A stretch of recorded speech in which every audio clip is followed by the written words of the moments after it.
Hey guys, welcome back. Today we are discussing our updated fantasy football tight end rankings and tiers.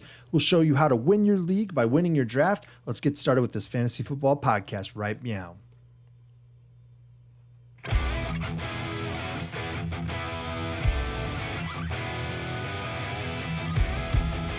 Why, hello there. Welcome to the Fantasy Football Upside. I am Justin. Kyle's playing some drums. Oh yeah. Thanks for dropping by our Fantasy Football Podcast and YouTube channel. We appreciate it. This week has been a really fun one, everybody. We have updated our rankings, and instead of just going one by one, we've been breaking these down into tiers.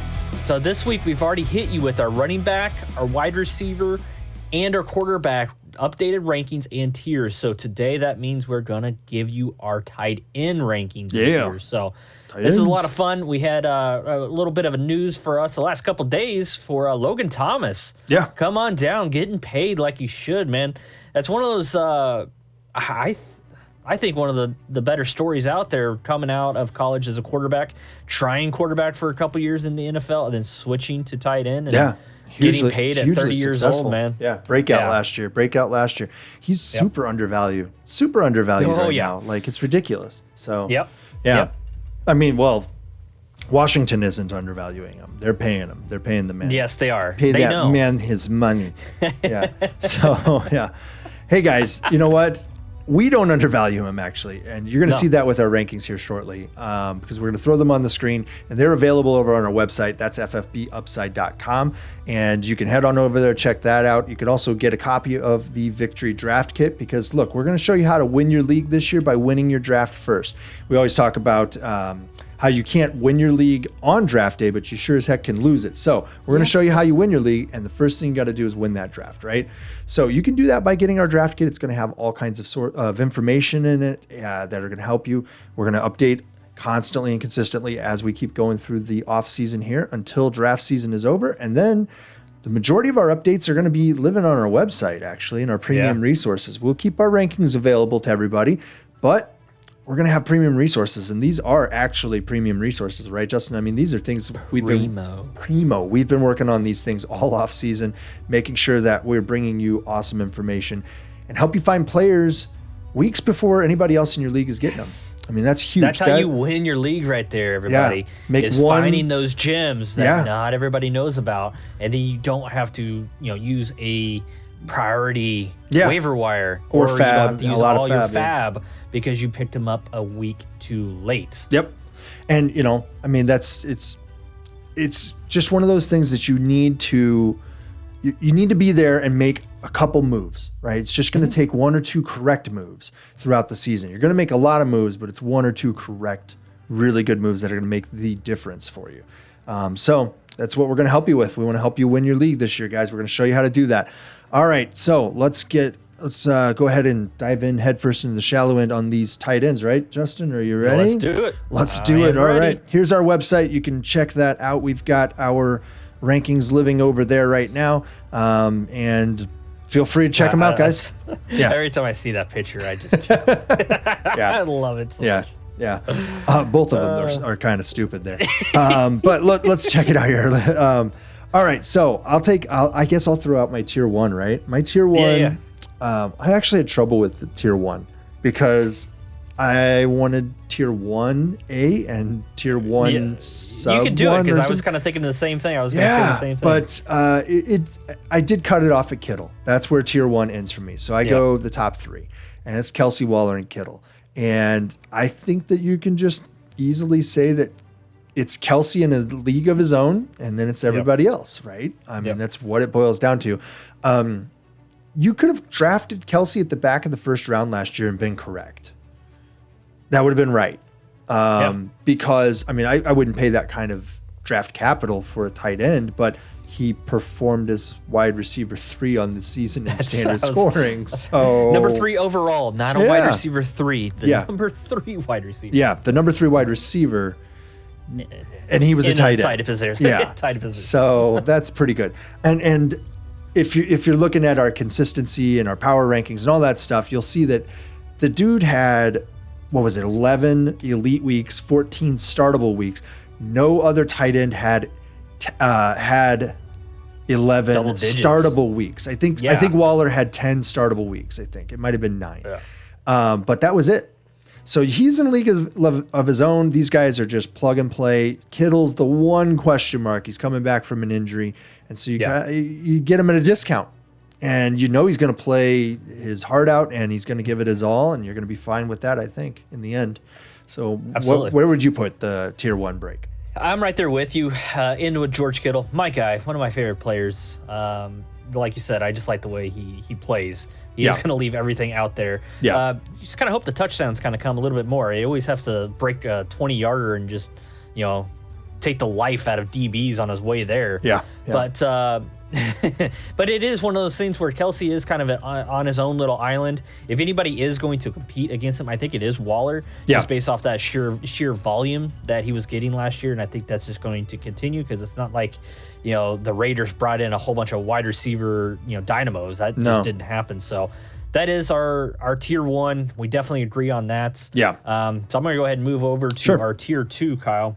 And it's going to start with Mark Andrews, and for me, I just made a change. I'm going to go with Noah Fant. So it's going to go from all the way down to Fant? All the way down to Fant. All right, so go for it. And this one here, I really do think these guys are interchangeable. It's just, when do you want to draft a tight end? Mm-hmm. We always say, if you're not getting the Kelsey, Waller, Kittle, because most likely people are going to pay up to get one of those guys. We don't say to do that unless for some reason they fall. But if they don't fall, wait towards the middle to 8 or 9 or even 10th round to see who's left in this tier 2 that you can pluck up. That just means you have dominated your draft by getting some really good running backs and wide receivers. So I really do think these guys are pretty interchangeable. I'm excited to see Kyle Pitts. I think everybody else is. I did add Noah Fant just based off his athleticism, and I think he is going to be better this year. He was banged up, and he just had really trash quarterback play. So we were hoping for either Drew Lock really improving or Teddy Bridgewater is going to help that value. So, and then you just look down the list. These other guys are either, number 1 in the passing or number 2 passing option in their offenses, except for maybe Rob. But even then, it's hard for me to say he's not the number 2 passing option in that offense because of his connection with #Twami. Yeah. What do you think, Kyle? I think that you copied me. I was at Fant. I've had Fant in there for a little while, and I think you copied me. I was copying your notes, man. Yeah, that's what it was.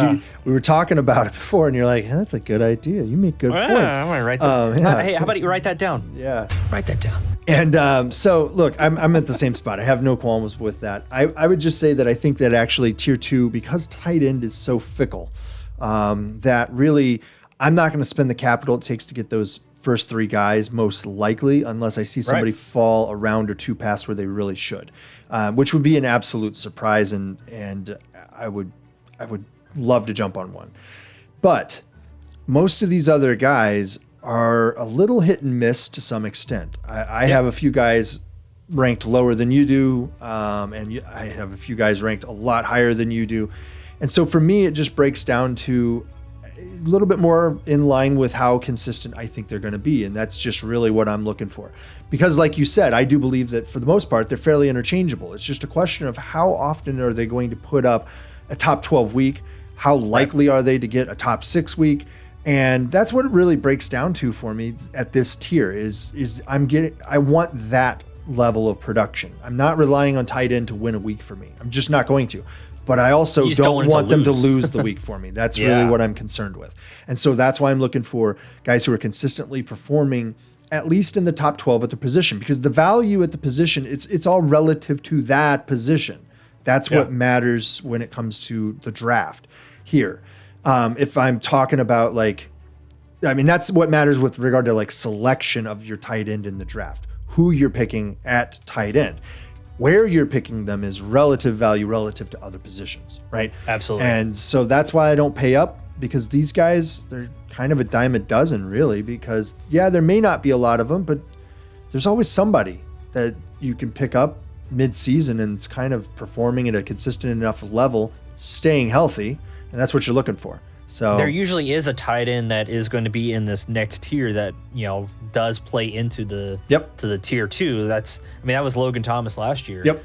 I mean, I didn't have to pick him up till the middle part of the year. Yeah. And I mean, I didn't I snagged snagged Tunyon. Yeah, I don't even remember when, like week 4, week 5, something like that, right? Both of those players were definitely not in like a tier 3 or even in the teens, probably in our rankings. I mean, because they came out of nowhere for everybody. Yeah. So it wasn't like we were just like oblivious to it. So there's always going to be somebody here that we can pluck in tier 3. And who's that going to be for you? Tier 3. So I have tier 3 going from Fant down to where is it? Jared Cook at 19 down here. Let me make sure I've got it here on the screen. So Jared Cook's hanging out down there a little bit further. You may not be able to see him just yet. But I go from the bottom there of Fant to, which is Blake Jarwin, to Jared Cook. And this is that level where I have a lot more question marks. That's what it really boils down to, is I just don't know if these guys are going to be able to perform on a weekly basis for me. I'm a lot less likely to believe that they will. The 1 or 2 or 3 guys even, I think, could make the jump here are those top 3 right there. Jarwin, Comet, and Jonnu Smith. I think any of those guys is capable of making that jump. In fact, I have Jarwin actually as my 9th tight end, and Comet I have as 12th. So I would push both of those guys into that top tier, that second tier, because I do think that they will be more consistent. These are guys who I think you're going to have as a severe value at the draft. And this is that zone, I think, where if you do wait and you wait and wait and wait, these are those gems that if you see nobody that you value better than them left at tight end during the draft, and they're kind of the next guys in the rankings that you can see most of these people are working off of, I'm going to grab them. Even if I feel like if I'm waiting and waiting and waiting, now I know it's time to grab them, because I'm not going to be happy to miss out on those guys and get stuck with somebody like, for me, somebody like Higbee or Jared Cook. That's not what I'm wanting, because I think the consistency is not going to be there. It'll be interesting to see what Cook's going to do with Herbert, but with that new offense. And we know that Ebron can be okay with Roethlisberger, but they're going to ask for him to block a little bit more so that line's a little more steady, So have they told him that? yeah. And then what is it? Just today, the Vikings coach, I can't think of his name right now for some reason, is talking about Irv Smith being involved in 2 tight end sets a lot of times. So that's very concerning for me. Being involved in 2 tight end sets screams a lot more running going on and a lot fewer routes being run. And that's the biggest, most important statistic when it comes to tight ends. Statistics. So, yeah. All right, where did you throw your tier 3 break? So it started with Blake Jarwin, of course, and it went down actually a couple more. I went to Anthony Fertzer. Okay. Tennessee Titans. So 2 more. Just 2 more, yeah. Just to go back on a couple of those scenes, Cole Komet is a guy that I do like this year. Yeah. It's something where he really did turn it on towards the end of last year. We really do like our second-year tight ends. So that is a guy that I am going to star a little bit more, kind of take a look at it a little bit more. I like him better if preseason. Yeah, I like him better if Dalton's the guy starting the year. Yeah. I could see that. I could see that because, Justin Fields is probably going to want to just sling it as well down the field because he's got the arm. And Andy Dalton, I mean, he's got a decent arm, but he's going to be more precise and try to pick apart a defense. But I do like the signal that you're getting by them trading away Anthony Miller says, and the guy that they picked up, I think, off of waivers, not a direct replacement for Anthony Miller. So it says to me that they're really looking at 3 guys out of as targets, and that's Mooney and Allen Robinson and Cole Komet. I mean, that's what it breaks down to me. So I think he is in line for a lot more targets. And I if you can get him, I mean, he's not the darling right now because everybody's pointing at Kyle Pitts. And so Cole Komet, even though he blew up last year in drafts, you can't go and take rookie tight ends. They typically just don't do well. So this is a guy that Kyle Pitts the anomaly. We don't know. Well, I think he might be. He might be. But to continue the list here, Irv Smith Jr., it is one of those things that does scare me. He has all the talent in the world, but they always have come out and said they just want to keep running those 2 tight end sets. We don't want to change anything. They have another tight end there. He wasn't of Kyle Rudolph's name or anything like that, but it is something that, this whole tier right here, it's just inconsistency with the targets week in and week out. Yeah. There could be a guy in this range that is going to get 7-8 targets one week and then get you 2 or 3 the next. So that's the issue right here within this. And that's when I look at the guys like a Jared Cook, Tyler Higbee, because Higbee, 2 years ago, he had some huge weeks because he got a huge amount of targets and everything like that. And we do see that, Stafford has thrown to the tight end in the past. And when it comes to Jared Cook in LA Chargers, it's a new offense, but man, they have tried to throw to the tight end for years. Yeah. So it is one of those things where maybe it is going to kind of continue where they do just keep looking at the tight end position. So I wouldn't feel comfortable leaving the draft with one of these as my tight end. Yeah. But if you have to, it would be probably those top three within this tier: the Jarwin, Comet, and Jonnu Smith. Yeah. And then maybe you are looking at or starring one of these other guys, or if you're just taking a dart throw at the end, you see whatever's left in here. Yeah. Those just are to try to hop on the upside. Those first three are my last three options. That's what it really boils down to me. After that, it's hit and miss, and you're starting to talk about just waiver wire pickup kind of guys. So where would you throw tier 4? Yeah, and speaking of some waiver wire type guys, after Anthony Firkser, so it starts with Austin Hooper down to Gerald Everett. That's my tier 4. So I have just a few guys within there, and a guy to really keep an eye out. And we talked about him. I think it was last week's episode, and it's Adam Troutman of the New Orleans Saints. Sleeper. He is the presumed. Yeah, he is a sleeper. He is the presumed starter there, especially if you get a Jameis Winston as the quarterback. I think that could be a tight end that kind of pushes up in our rankings and that kind of pushes him into that you mean 3. Taysom Hill's not going to operate as a tight end / running back? No, he's just going to be that. He's going to keep being that Swiss Army knife. Yeah. And I don't know why they even listed him at tight end, truthfully, because I don't really remember him. He was more of an H-back whenever he was on the field if he wasn't taking snaps at quarterback. He's almost always operated as a QB. When the Packers drafted him and then they played him in preseason, he was a QB.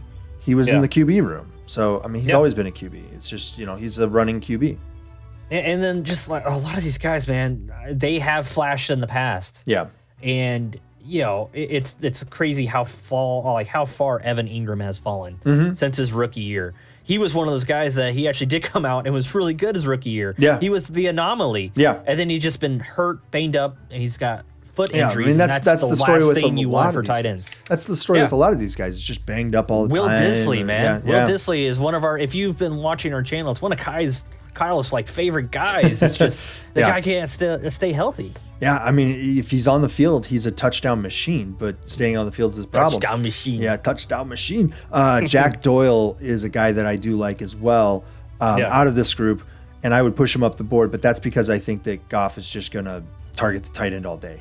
Carson Wentz. Sorry, I said Goff. Carson Wentz, I think, is going to target. I think it was the same draft, wasn't it? I don't know. Was maybe one a part of. I think it might have been the same. Is it the same draft? Might have been. Either way, I mean, they're sort of the same player to some extent. I don't know. So yeah, I think that this group is just waiver wire guys. Stuff that if you've had you got an injury and you got to fill in a week, these are okay opportunities, that sort of thing. You're looking for matchups. These are the first few that are definitely going to be available. I think that in tier 3, you're getting a lot of guys in there too who are also available. So I would prioritize them ahead. Just they would be a little bit less matchup reliant, still matchup reliant, but a little bit less. Then, so Doyle is actually the bottom of my tier 4. I don't actually go past Doyle. Yeah, I have a very short one here. You didn't throw your guy in there. I did not, and it's because of them bringing in another tight end. Gerald Everett. Yeah, Gerald Everett. So I just don't know what they want to do there, and I think that it's a question mark because they have talked about that offense being different and everything, and I don't know what that means. Are they going to be throwing a lot more? Are they going to try to target the wide receivers a lot more? Are they going to try to run this offense like the Shanahan style offense with more tight end work and slot receiver work and all that? I don't know what they're going to do. What we should look at, Kyle, is preseason. I would gotta watch preseason. Watch the fourth quarter production of the last couple of years. Yeah. That's what I would look at, because usually what happens is we got to do it the Pete Carroll way for the for the first 3 quarters, and then it's like, okay, here's the keys, go do your thing, Russell Wilson, win us the game. That's what I would look at. Like, can we rely on Pete Carroll to truly change his stripes? No. No. Mike McCarthy is Pete Carroll 2.0. Yeah. a lot heavier. Yeah. He ate Pete Carroll. He's a few years younger. Pete Carroll's got to be almost 80 by now. He's, I think, the oldest coach in the league. I think he's historically the oldest in the league. Possibly, it's possible that he is. Like longest lasting or whatever it is. Anyways, guys, that's going to do it for our updated rankings and tiers. Hopefully, that's going to help you kind of figure out how we value guys throughout the draft, and how we think about where we're positioning guys in the draft. And it'll give you a little more insight into what we're doing during our mock drafts, which... Mock. Check out our mock drafts. They are helpful. We try to throw in as many different types of league settings as you can have. We do standard stuff, but we do non-standard stuff all the time. And in fact, we've been doing 14 team, 10 teams, PPR, half PPR, non-PPR, super flex, 2 tight end, all that stuff, anything. And so if you have an idea for a mock that you would like to see, go ahead and throw that down in the comments, and we will try to do that and work through it, see what we can figure out for you. Put it down below. Also hit that subscribe button if you want to hang around throughout the season, because we are here to help you win your draft and to win your league. We're going to show you how to do that this year, guys. Thanks for hanging around. It's been a lot of fun. We'll see you tomorrow. Bye. See ya.